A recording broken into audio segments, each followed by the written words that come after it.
from the Penn Libraries.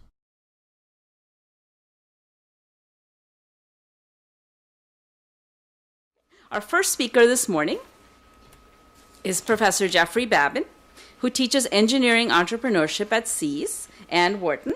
He has been an adventurous early adopter of many technologies. In recent years, he has used Canvas and Piazza in interesting ways. Thanks to his guidance, we were able to get Piazza going for the Canvas course that all of you are in, which hopefully we will have fun with over the next few days. A key part of his work is embracing the idea that technology can change lightning fast, and something that is hot today could be stale tomorrow. I'm going to turn it over to Professor Babin.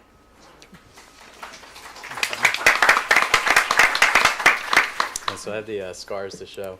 And I'm one of these people that I try everything, and my students can attest to this, that they'll be the unwitting victims of all different technology.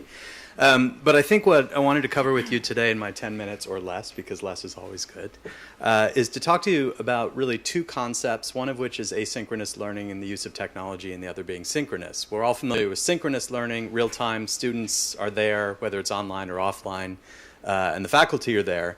But asynchronous is something that goes whenever the students need to access it, whenever the faculty are able to access it, and can happen not in real time, which has been really valuable. So anytime that I'm dealing with technologies, I'm always looking for a couple of things that has to be in place. And the first of which I kind of live by engagement and adoption. Engagement being me being engaged with the class, students being engaged with the class, and adoption being, quite frankly, people actually using the stuff. If people don't use it, it goes away, and I try something else that's in favor of it. And the adoption part is really important, because often what you find is if somebody has already got a tool in place and they're using it, I'd much rather use that. Canvas is a hugely powerful platform, and sometimes there are many other things, and Piazza is going to be one of them, where I didn't really see a good reason to use Piazza because it had discussion capabilities in Canvas. But the students basically said they had already adopted Piazza, and so that was an important aspect to them. Sometimes with technology, we find that it just doesn't work. And so in the second example that I'm going to talk about, we went with something that cost more, was not a university-sponsored technology, but it just flat out worked, and so we used it. And so that's a really important aspect of it. But ultimately, we do try to expand the reach a little bit, and I say I fall short of MOOCs because the classes that I teach are often case-based or business planning classes that don't scale as well as the MOOC concepts that we're dealing with, although we're trying to work on some scalability issues there. But everything has to come back to what the students are learning and whether they're learning. So I'll talk first about Piazza, and then I'll talk about GoToMeeting. Piazza is a threaded discussion. That's pretty much all it is. They have a lot of other capabilities that they've built into it, but at the end of the day, we've been using threaded discussions since, Lou can attest to this, the old bulletin board services when text online services first started coming out. And so I started saying, well, discussion was a good way for students to basically ask questions offline outside of class. Me contribute answers, students contribute answers, so let's go ahead and enable discussion. So the first and easy one is say, let's take a look at Canvas, and it has a threaded discussion, it's clean, it's integrated, it's already there, no problem. And then I started having students say, can you make Piazza available? And so I said, I guess I can, and so I began to figure out what was going on with Piazza. Now I'm going to be the first one to say, this is what the Piazza implementation looks like inside Canvas. So take a look at this frame. And this is Piazza. It's not pretty. They basically just cram Piazza into a frame inside Canvas. But here's what's important. The students just use it. And that's the most important thing. So this particular example provides some basic capabilities that Piazza allows the students to ask questions. Other students can respond to them. I can respond to them. I can get notifications on smartphones, so we can do it whenever we need to. And that's an important part. And I think where Piazza came from the students, and this is kind of an important aspect, is it was something that a lot of the other engineering classes had already adopted. Now, they adopted it because they were working more on coding problems or problem sets.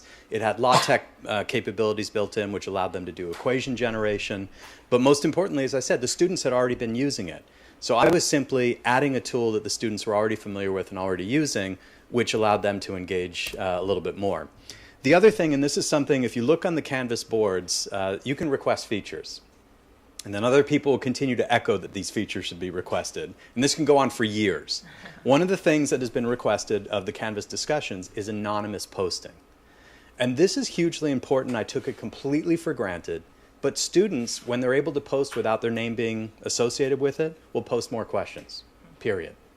It makes sense when you begin to think about it, but it is incredible to see what it does. I have found that students have gotten a little bit more comfortable with non-anonymous postings as well. The other thing that's nice is you can see when they're actually asking questions, and I get to measure my response time. So I've got about a 1.5 hour response time, which is pretty good. Sometimes it's longer. Once you know when the spikes are going to happen, and you can probably guess when the spikes are going to happen, the night before the assignments are due.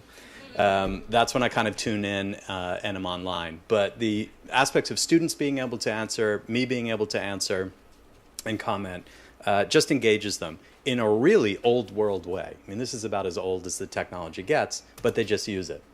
The second one, this was actually for a grad executive master's class that I was teaching spring and summer on a business planning or a venture planning class. And Big Blue Button is built into Canvas. I don't know if anybody's tried that. I've tried it. It just doesn't work very well.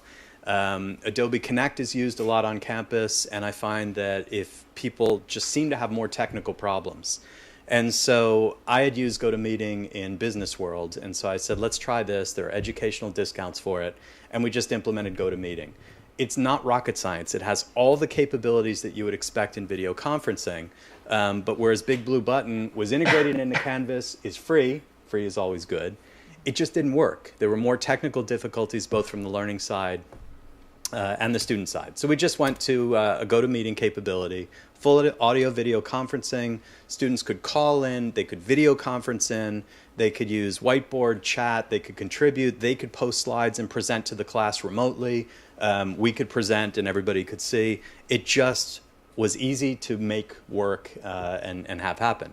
Now, this was mostly synchronous, but we could record the sessions and did record the sessions because not all the students could attend. So it had asynchronous capabilities as well as synchronous, which was important. And for us, because it was an exec master's student class, not all the students could always come when the class was in session. And so we literally were able to expand it from about a 10 to 12 person class to about a 24 person class because students were able to take it and be able to participate remotely, which is pretty important. I will say, and I don't know if anybody's tried this, but operating a class where you've got half the people in the classroom, half the people outside of the classroom, giving feedback on business plans and ventures that they're presenting, fielding questions from the online people, from the offline people, I was exhausted after every session. And so there is the need, I think, for a facilitator depending on how many people you've got, and certainly in the MOOCs, everybody knows this. So the real confession, and this is probably heresy in this type of thing, but I tried something new this semester in one of my case study classes that I wanted to make sure that we had high interaction, that we were reinforcing what I was trying to accomplish in the course itself, as well as the specific content for the day, and basically get them physically engaged in what was going on. This was a case study that was based on a negotiation between an entrepreneur and a venture capitalist over terms of a deal. And I broke them up into groups. I had half the class play the venture capitalists, and they worked in groups to prepare their negotiation position, the other half in entrepreneurs. And we used flip charts, markers. And I have to tell you, it was probably one of the most effective things. And so every once in a while, technology is great. You just have to kind of check yourself at the door and make sure that you are accomplishing what you're trying to accomplish. So with that, and I know we want to wrap things up so we can share with others, I continue to try things, experiment, but I always try to gather the feedback from the students and keep the things that actually work and move on from the things that don't work as effectively.